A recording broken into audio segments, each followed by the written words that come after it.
wurin ke.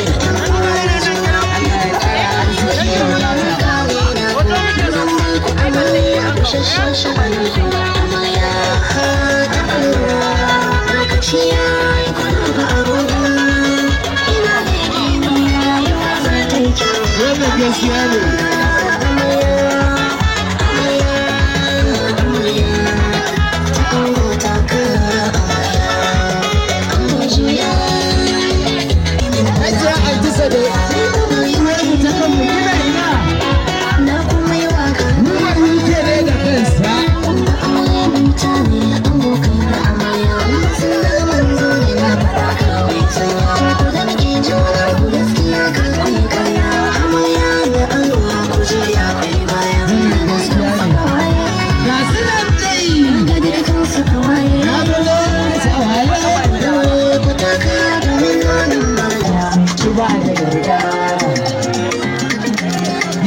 Wannan gaskiya ne.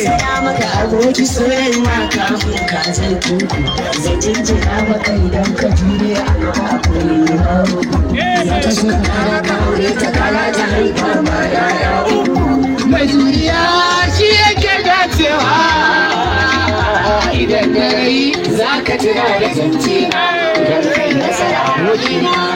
So ba sai a jure.